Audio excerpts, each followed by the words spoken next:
কবর এমন এক ঘর যেখানে নাই কোনো বাতি, নাই কোনো সাথী। আল্লাহর নবী জিজ্ঞেস করলেন, খাদিজা, আমি আমার জুব্বা মোবারক দিয়া কাফনের কাপড় বানায়া যদি তোমাকে দাফন দিয়া দিই তাহলে কি হবে? আম্মা জান খাদিজা বলে, গো আল্লাহর নবী, যদি আমি কোনো কারণে জাহান্নামী হয়ে যাই, আপনার জুব্বা মোবারক আমার শরীরে লাগার কারণে, থাকার কারণে জাহান্নামের আগুনের এত বড় সাহস নাই।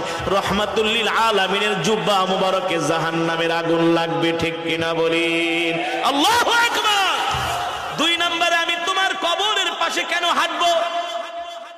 আম্মা জান ডাক দিয়া বলে, গো আল্লাহর নবী, কবরের মাটি যদি আমাকে এক পাশ থেকে আরেক পাশে চাপা দেয়, আপনার পা মোবারক যদি কবরের পাশে লাগে, মাটির পাশে লাগে, ওই মাটির এত বড় সাহস নাই আল্লাহর নবীর পা মোবারকের জায়গা ভেদ করে এক পাশের মাটি আরেক পাশে এসে খাদিজাকে চাপা দিবে, ঠিক